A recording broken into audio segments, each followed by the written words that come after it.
Yeah. We're back on another episode of the Core Talk, ladies and gentlemen. This is your boy Isaac, lead on the product development team. I'm here with the usual cast. I got here to my right, the detective. To my left, Mustang. I got me Megan, John. Yeah. And I got Toph as well. So we're You got Tom twice? Toph.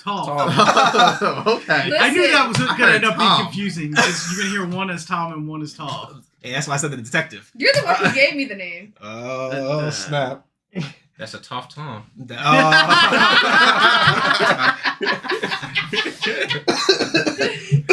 Oh, God dang. I'm getting old.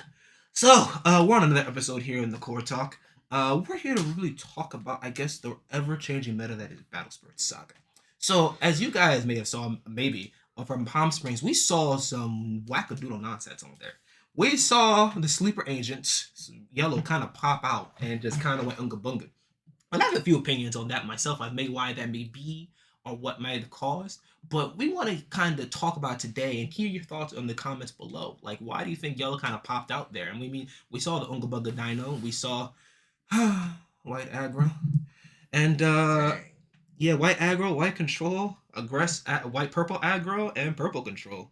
You know, what's the difference? I don't understand. And then just red. Yeah, red. Well, no, dinosaurs. Thank you. Because the dinos do not represent all of us, all right? Like, we're not, no. Yes, I do, honestly. No. What are you talking about? Your Lies. dino DNA? Okay, What a okay. cry. The reason why dinos represent all of you is because there ain't no other y'all left. It's just y'all dinos. Like, they don't represent us.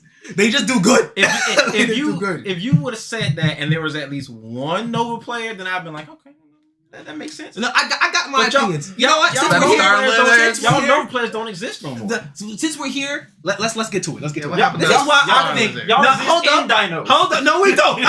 No, we don't. Let me get started. Hold up, detective. Hold up. Nova's Nah. have not been showing up at all. The Nova has not, and I'm gonna tell y'all why. Because we're in a super aggressive meta. I've truly believed since, because back in before, when we were like, I guess in preseason with all the proxies and whatnot, I think people really preferred the control and more patient gameplay of Battle Spurs. But since we had a huge influx, I wonder if the culture within North America kind of influenced the meta. But I feel like as a North American players, maybe we kind of play really aggro, really fast, and we like things kind of done quickly. So I wonder if since the populace has increased, could the mentality of North American players kind of shifted this way, therefore influencing our meta, or is it just inherently that way? Now, don't get me wrong.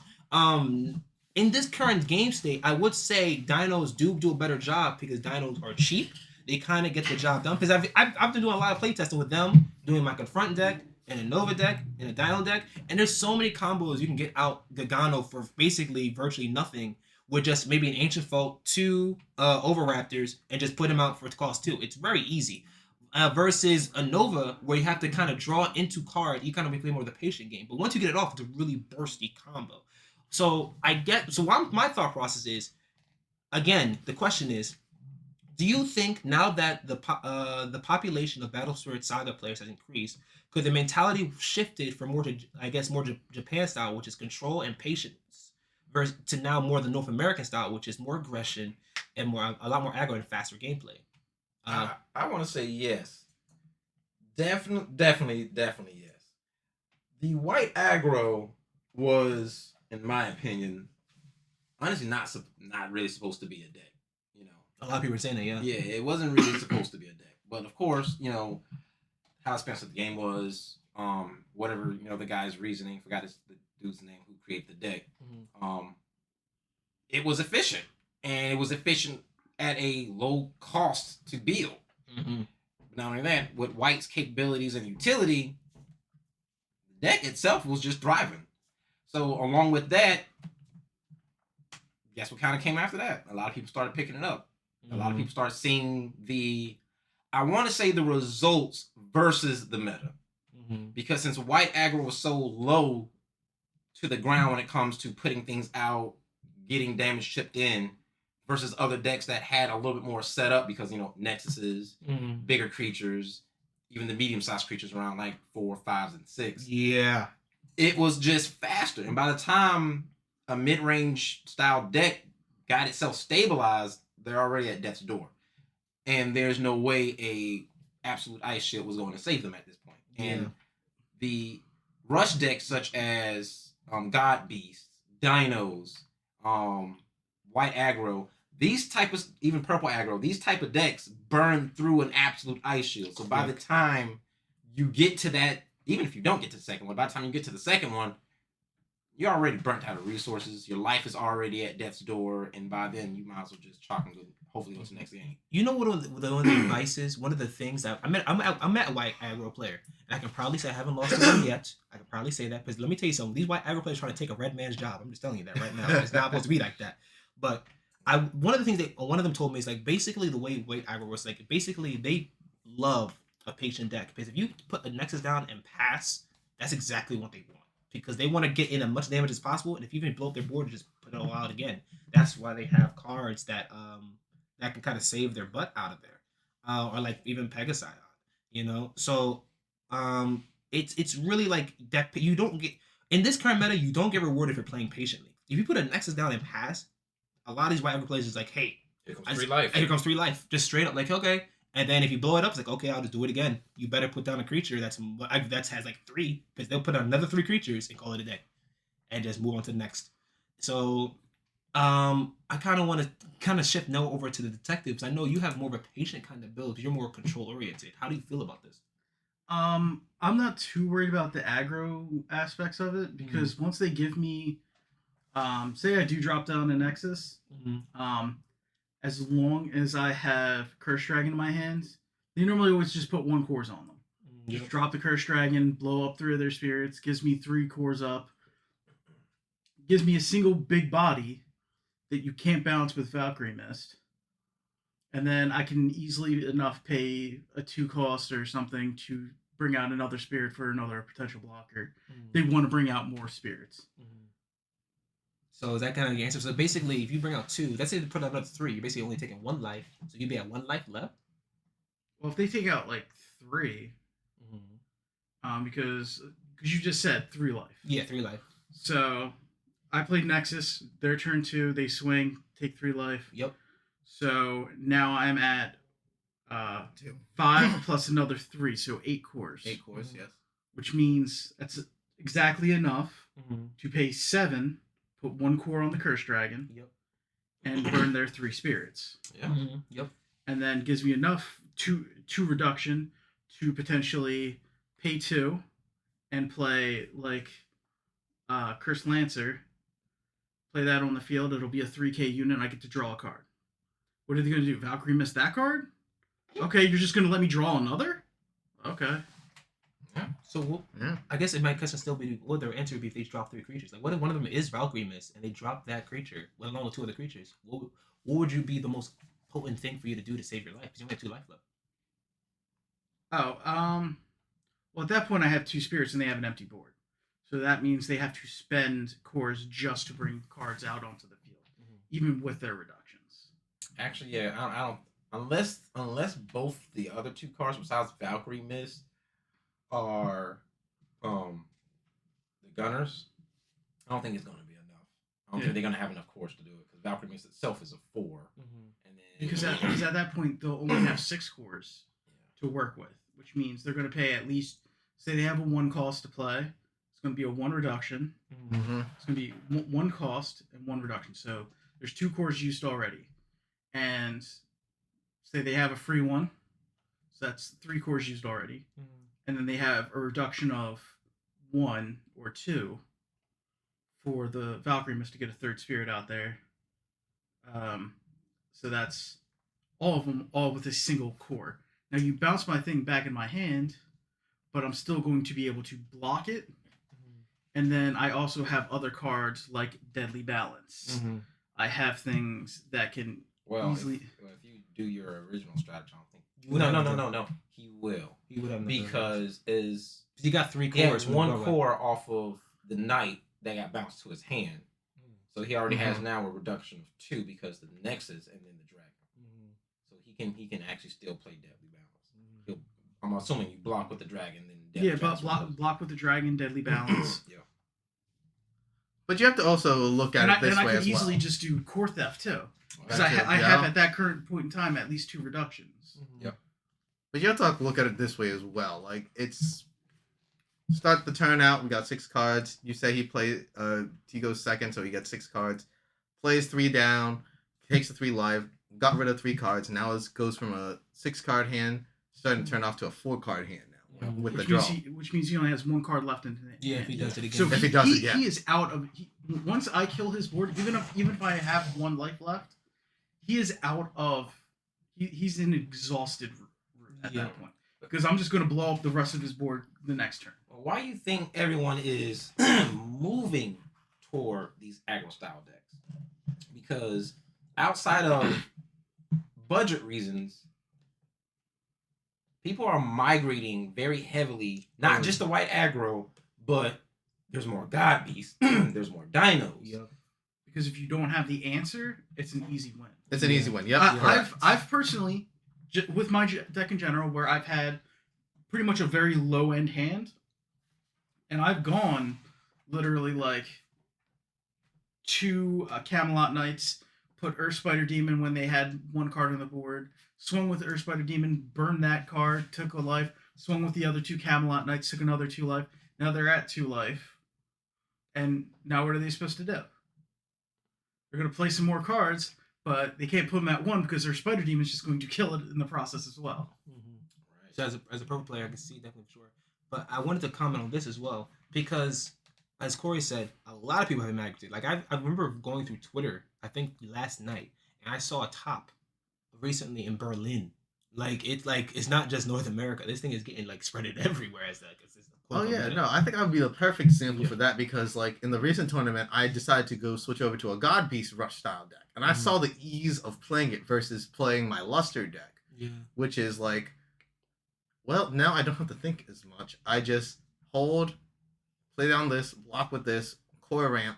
Well, now I have 10 cores here. John, don't move too fast now. There's some strategy to turn it sideways. Oh, well, There's that's true. To turn it sideways. There's a strategy to turn it sideways. Is it? But I mean, that's the inherent. Okay. If there's no true wall white is playing. Wait a minute. Hold on. This is a card. Yep. Played on the table. Yep. I turned it sideways. Yep. I ain't thinking nothing but turning it sideways. Hey, you're right. You don't gotta do it to turn it sideways. But you gotta think, oh man, do I want to do it now or later? Okay. You said turn 1, right? Drop 3 He cards, does take that 3 life. all the time. So That's do I no do it? thinking. Want to do it now or do it later? And he always does 1, 2, it now. 3. But it's true. Turn but 1, it's true. sideways. What's there to think about? Well, normally with the aggro decks, some will play first, but some like to actually play second. Yeah. Because it gives them an additional core to get more cards out there. And a lot of people like to do an opening of a Nexus. Whether it's yellow or anything like that, they're paying their 4 cores all for a Nexus normally. Mm-hmm. So they're now susceptible to a bunch of hits. I humbly agree, because as a red player that plays aggressively, I prefer to go first with my confront deck. The reason why is because if I start opening with the Grizzly Bear, pay 3, put a core, the next time I'm confronting whatever you put on your board. The problem with aggro decks, and this is a huge problem with aggro decks, even though a lot of them you saw in top 16, is once you run out of resources, aggro decks don't have a good resource gaining for hand. So once they burn their hand, it is pretty much over for them. Because if your opponent has stabilized, it is over. They do have Star Blessed Draw and stuff like that. But it's if those things don't get triggered and they can't end the game, they are the ones running into a wall. Well, hold on. Before we continue, what aggro are you talking about? White aggro in general? No. I'm talking about aggro in general. Because even though you guys are 3 different colors. 3 different colors. Mm-hmm. You guys' first 4 to 5 turns, even though you have different skills, are typically the same. You guys are just being aggressive, and at the same time, if you have nexuses, you're setting them up in the back. When it gets to that 5th turn moving forward, that's where things start branching out to different areas. That's where your giant dino, if you decide to play, because you guys can play that thing extremely early. Yeah, whenever. But if you guys end up playing it God bless after turn 5, oh, you got 1 core on it? Bye. After y'all turn 5, y'all's aggro turns into a super Conducto Tyranno type playstyle from Yu-Gi-Oh! everything gets buffed I up. love that. I Everything's love that just so much. just triggering the heck off, and it's just, and now you guys have the promo. Now it's just straight up just bonkers. Yeah. Then when it comes to yellow, now if they once it gets past turn 4 or 5, now it's just kind of like, oh, I ramped up so much stuff because my little things were dying. Watch this cool stuff. Now the board just goes sideways with a whole bunch of stuff out of nowhere, and then God Beast just says, yeah. At the same time, you better have Ice Shield or bust, because now everything's just like, I think God Beast says things, if your units with level 2 or higher can't block. Yes, level 2 or can't block her. Can't block the 2 cost units. Yep, level 2 cost units. So now we have a deck that says once I get to a point, I spread wide and you can't block with anything higher. Then we got red who says I'm a superconductor in the entire board. Then we got the promo on the side that says you block any of these, I'm getting back up. So if I don't check, if this sword Tyranno don't check, you might as well just give him the game. That's why. And then you got white who just says after turn 5, which majority of them now are starting to do this. They end up putting out their super big people who goes like, okay, since we couldn't kill you with aggro, we'll kill you with the old style deck. We'll kill you with Enterprise and Elk. Yeah, I have. So now after like turn 5, even though they do burn out, is if we don't have dominance over these aggro style decks, they start shifting because it got to a certain point, and if they end up having these cards in hand, even if their hand is just like 1 or 2, sometimes those 1 or 2 cards is exactly what they need to shift the entire game. You got cheap Conductor Tyranno, you got Mr. Godspeed Floodgate over here, and then you got the old Elk Enterprise combo. But so what I was trying to get at earlier is like, I don't necessarily agree with them being aggro decks burnout because of the fact that there's just aggro decks that inherently just draw cards. You know, it's only if you invest heavily and you get board wiped without having that draw, you kind of die. Like for, I guess let's go back to the other example. Curse Dragon into 3 little guys that come out in front. Curse Dragon, those 3, there's nothing to pay charge draw. You got to pay 4 for charge draw. But if you play the more patient game where it's like, hey, aggressive, confront, Nexus, next turn, charge draw 2, or like the Rat, for example. So there's like cards inherently, I guess, in yellow and in red that benefit from playing their deck and allows them to draw cards. I don't know about that one. You guys can draw cards. Charge draw, you play it down, you draw 2, but that you get basically a +1 because the first card you draw is a replacement for the card that you just played. Then you also have the Nexus. Their draws are based off of one real good Nexus, and that's when they play 2. And that has to be level 2. Well, no, they have to. I think they have the Fable Beast. Yeah, the Fable Beast. Yeah, right. I'm not going for the second one because it's more of an investment. Yeah, and it takes them back. Was it Phantasmal? Plane? Whatever. Phantasmal Paradise. Play a Fable Beast. Tap down, draw. But their searchers are 1 for 1. They play it down, they get a card back. So 1 for 1. However, sometimes it doesn't happen for the searchers. Yeah, so it says very often. So I don't count them with draw power. When it comes to white, they hopefully they can trigger Starblast draw. Yeah, but like I said, you guys are the only ones that have a really decent draw power. And red, you guys fight so much, you guys naturally end up needing but spending those cores allows less rush for their capabilities at that point. At least for me personally, I've never experienced that. And if we playtest a lot, like because again, granted, efficient. Yeah, they are pretty fit. Granted, again, going into purple, that shit is a nightmare. Excuse my French. Like, because of the simple fact that, again, you just say to yourself, if you literally put down a Cursed Dragon and I go wide, I am literally just getting pooped on because of the fact that you just 4-ramped off of me dying. Like, this is insane. So, so that's the case. Like, that's why I think, like, aggro decks, again, I'm going to say, there is a strategy to turning sideways. If you do it wrong, you're going to get messed up. Yeah. You're going to get messed up. Because if you do, for example, I turn sideways 3 times. That's exactly how I killed that guy in that locus. Remember the one you gave PTSD? Tom is a bully, yo. I just want to put that out there. Yo, I don't see how I'm not going to give y'all the story. I'm not going to give y'all a location. All I'm going to say is I played this one dude in a tournament and Tom played him first. By the time I had to play the guy, I felt so bad because when he looked at me and he saw my jersey, because we were in the same jerseys, same logos. This dude's face changed. I swear, it looked like he was tearing up, and I was like, you know what? I hope he's not listening. let me just give the guy the game. It's not that deep. It's not that because I had Odin with suppressions in my hand. Oh my god! And I was like, if I let this fight continue, it's not gonna be pretty. And I let the dude win, and he felt so happy, and I was like, okay, this is good. But early when Tom played him, I tried cheering him up after the game, and there was nothing in the world that makes the dude happy. He had no emotions whatsoever. And that was the second time he became Tom's victim. I'm just putting that out there. I can neither confirm nor deny this. As me. What do you expect is going to end up happening? Look, man, all I'm saying is this. He's a really good example. He's a young kid, and he's new to the game, and you just tore his life up, and you ain't even encourage the guy after the game. Tom ain't say nothing. I may say good job or nothing. Tom was like, you played a really good card. He said something like that. I was like, dang, Tom, you did it good. You did good, Tom. I legit said, I'm impressed that you don't play ice shields in your deck. That ain't good enough. I can neither confirm nor deny. I don't play ice shields either. I said screw it. But I brought him up, not necessarily just to play him again. Yo, now who's getting bullied? Guys, I know that sounds bad that I did it, but it was just, I didn't want this dude to think that I was a bully like Tom. Look, bro. Because honestly, the way my deck's constructed, there was no way for him to touch me. Yeah, no. Because I would say this. He's a good example. He was playing dinos, rush dinos, which granted, they like to just turn sideways. But the one mistake about rush dino decks going into a control deck, they have very low cost. As a red player, you kind of want to be more on the patient end. You rather want to confront. And he was just tossing them things. He was just tossing them.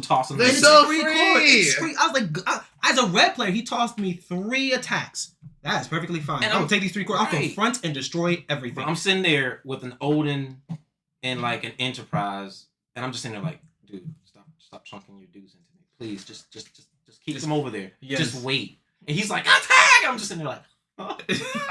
You don't know. You don't know. So you gotta know when to do it, because of the fact that if you invest too early into the control deck, it's granted. But again, then it gives the same arguments to why. If that's the case, if chunking 3 into a control deck, or even a deck that may pay more patiently just to blow up your board, such as maybe playing confront decks, playing a purple control deck or white control deck, why is it people shifting over? Is this just because it's just that more efficient? If that's the case, then why is this scenario so potent? Or is it just, the mindset? So now I want to kind of go over to John over there and kind of see what he kind of thinks about that. Like, because you play more so of a control orientation of yellow. You play more so like a luster build, and you kind of control the board state. But the thing about your yellow is the fact that you get to do this at low cost compared to like purple control and white. So you get to do it like from the rip, Oh yeah, no. As long as I see Michaela and I see my Key Spirit Shen, there's nothing stopping me once those 2 hit the board, and they are very, very. Shh, Tom, we're talking about aggro deck. Stop. God dang it, Tom. You don't count. You can just thief my cores off my Michaela. It is what it is. Go ahead, John. It's a safe space. Keep going. And in a sense, my deck does the same thing with 2 units that Aggro Rush does. Shin gets to restand off just casting any spell. And Michaela's there, the spells are free. I can control the board. The reason I went to actually God Beast was just to see the big difference. Why? Because I did see the 5 God Beasts that got up to like top 16 in California. And I was like, alright, I'm going to try putting this together. Bring it to the locals, test it out. Now, it's not my avenue, but I see the ease of playing it. It's the resource that they gain because of what the Fabled Beasts are, their engine to replenish. The Fabled Beast engine is very potent. You can draw half your deck by turn 3 and have enough cores to just blat your entire hand. If I may say, I had the luxury of going against, I guess, a Fabled orientation with Bless. Also a bit of advice, my fellow red players: do not let Bless live on the board. It is so annoying. I'm gonna leave it like that. And that's the thing: the Fabled Beast can run the Blessed units, which elongates the game even by 1 turn. Oh, those aggro players we're going to outvalue them because that's our artificial way of not only core ramping, but we have the cathedral down here. We can just keep playing it out, block, die, go to the drop zone, block, die, go to the drop zone. Oh, now I have enough for God Beast. Those look like some powerful level 2 units. Drop God Beast. And then since I draw like half my deck, because that deck specializes in getting 2 costs to the hand, flood the board with at least 5 2-cost units, and that's your entire life. Yeah, it's really pulling. That's why I feel like because like I wonder like why is I guess white aggro the thing, or I guess it's not even the thing because you look at that pie chart and you see only one of them, and you see the both of the decks that have some sort of I guess resource gaining from playing their playstyle. Like you either they're searching out the cards, so like if you put Cassive down, you get 2 cards. If you get both of them 2, you get maybe a 1-for-1 deal, but you still get like less Cathedral, and you can still get Phantasmal Plane if you just for playing the deck. White aggro doesn't really have anything inherently that gives them resources for playing that aggressiveness. So why is it? Is it just popular due to media? Is it just popular due to the mindset? Because I think it's popular due to the mindset. Because if you really look at it, no. It's popular due to cost. Not cost as in money. Cost as in effectiveness to do what you guys do. No, exactly. That's what I was. But we do it more aggressively because we're early. Our Dreams Bomb's cheaper. You can't put anything out there that's going to stay. Yeah. We have Valkyrie. Not even an elk safe. We do all these things early, aggressively. And the best thing about white is we have longevity when it comes to our creatures. So when you look at Pegasion, they have that innate control, that innate utility in that. And that's what I was going to get look at our 1-drop. We don't care. We chunk that thing over there. If you can't stop it, it's free real estate to us. Okay. So then you're looking at, like I said, some of them don't play it, but now people are playing like 1 or 2 absolute ice shields just in case they get into a certain. I haven't seen that yet. But because of that, all of our white units, especially our normal units, are thick bodied. The fish, thick bodied. Don't get me started on that goddamn fish. You mean the flying fish? Right. That guy's talking about 3? Yeah. A fish, thick bodied. Like we have all these nice because. In lore, our natural enemies are red, so our units end up being a little bit more beefier when it comes to BP. So our units are thicker. We have decent removal, and then if stuff just goes sideways, like I said, we have access to Enterprise and Elk because those are the side people that kind of just come in if they took like 2 or 3 of each one. But we do things effectively early when it comes to removal, but not only that, more efficiently because. Me personally, the best removal currently in the game is Dream Bomb. Not destruction. I'm not saying destruction, just removal. Like things just getting removed off the board is Dream Bomb and Valkyrie. Especially since Valkyrie hits 7s, and the most decent number right now is a nice 7. Yeah, it's usually called. There's only a few 8s that people play. Yeah, there's not a lot of 8s in the game. One is Elephant, one is Enterprise. Yep. Curse Dragon and Madik. And everything else is pretty much 8s. And then God Beast and Gagano Rex. And the reason, and the other reasoning behind it is not just that removal; it's the timing that we can use our removal. It's used to open up the gaps if you don't have absolute ice shield. So because you end up having a decent board of units out there, but we know that all we need is X amount of units to get through. Valkyrie, get that out of the way. Attack phase, start attacking. Dream Bomb the other one. Just then. You thought you had enough because of what you saw on the board, but Valkyrie and Dream Bomb says, now I lowered your numbers and I can go straight in. So on that note, I want to know, John, you as a Luster player, what is your response to this kind of strategy? Since Luster is also in some form of control. Honestly, my response to it is just opening hand, look at it, mulligan. If I don't get the card, honestly, if I can set up a Cathedral and 1 decent blocker, I just have to go on a wing and a prayer, honestly. Because with the white aggro, like you said, it got a lot of efficiency. So if I put out a heavy costing unit, all the units in Luster are 7 or under. Michaela's getting bounced back. Shin's getting bounced back. My board's being disseminated as I just progress the game. The reason that I think also people are migrating is, like he said, like, not only the mindset, but the efficiency of it. We like to be efficient. Fast and efficient. Fast and efficient. And the reason why I think we we see 5 God Beasts is because they're fast and efficient. Turn 1, play a Cathedral. Sure, you rush me down. Cool. Now I can retaliate with the same amount of units just placed out there just as blockers now.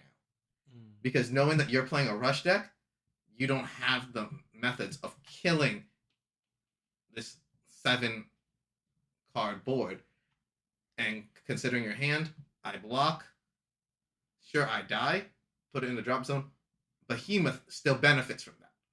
I have a Cathedral on the field. Ramp another core. Block, ramp another core. Block, ramp another core. Play Cat Sith. Get the 2 units from the top. Play for free, play for free. More blockers. So that's why I think that God Beast is seeing such a high representation. It has a good matchup against counter rush decks. I would say God Beast would be the counter rush deck. Just because of its efficiency look for the creatures and its ability to core ramp. Yeah, because you can rush out, and then your rush can be used as a defensive mechanism against other rushes, especially if you have, like, say, Cathedral. Because then one red side rushes, yellow defends. So let's say both units die for whatever reason. They plus. I don't even know why we're talking on this side. Lily, get over here. You play God Beast. You play God Beast. Why are we talking for you? Y'all just started talking. I mean, that doesn't mean you can't jump in. I was listening to what y'all She's was too saying. polite, people. She's just too polite. Go ahead, Lily. Take the stage. Show what's good. Spit some facts. Why do you think God Beast such has a strong representation right now instead of before? Honestly, as John stated, efficiency. We have Cathedral. Set it up turn 1. You guys rush. If we're up against the rush deck, rush us down. Okay. Set up lots of little babies. Lots of little chibis. Use them as blockers. Benefit from Cathedral. Only thing that's really going to stop that strategy, Burning Force. Or Nexus removal. Not much is going to affect us in that regard. Or if you happen to get rid of our units during the main step. Because, as you stated in the yellow, we battle steps. The Nexus base during the battle step. Very quick question. Does Cathedral work regardless of step? No, it's only during step. either Attack step? Okay. Yeah. attack step. Okay. Yep, either attack step. So, if you're up against a yellow rush player, or a yellow player in general that's trying to plus, that's something to keep in mind if they have a Cathedral on board. Get rid of them before you go to the attack step. Because if you don't pay attention to that, and you try to rush them down and they have stuff on board, they're just going to block and plus. Fair. And Flash timing. What about Eagle? Do you think Eagle is going to make you guys a little bit more efficient in fighting against rush style decks because you guys have one extra blessing? Currently, no. Really? Why? His solid effect is only when he's up at his max to make the blessed units more efficient. However, with us only having 2 blessed units right now, and with Eagle stipulation being unblockable by level 1s, with the only decks that really counter is rush decks. A lot of rush decks just throw 1 core and go, as we've stated. However, if you're up against purple or white control, his effect doesn't matter. I see him as a good card, simply because he's a blessed unit. I'm not running him at a full set in my deck. I'm only going to be using 2. He's a good card, but not right now. I would say if we get more Fable Beast support, or more Blessed support in the future, especially with the combination I have in mind, Okay. I could see it working in the future. So I'm hoping for set 2 to make him thrive. Well, I'm hoping that comes to be the case because right now white aggro is really taking a lot, and aggressive deck seems to be the wave. So I guess it's kind of like absolute ice short or bust right now, honestly. But hey, guys, thank you again for coming up on another one of our talks. Really appreciate you guys coming through. Please get notified, like, leave a comment, and subscribe. So this is Isaac once again on the Core Talk. Who wants to do the outro today? As Battle Spirits likes to say, let the cores decide your fate. As we at Battlecore like to say, let the battles decide your champion. Oh man! Hey! Oh, you do that, but you can't do an intro? Oh snap! Let's I'm go. getting warmed up now. Look, if you want to do the outro, I can do the intro every single time. I can't do that outro. Thanks again, guys. And I was gonna fucking tell John What? to do it. No, I just learned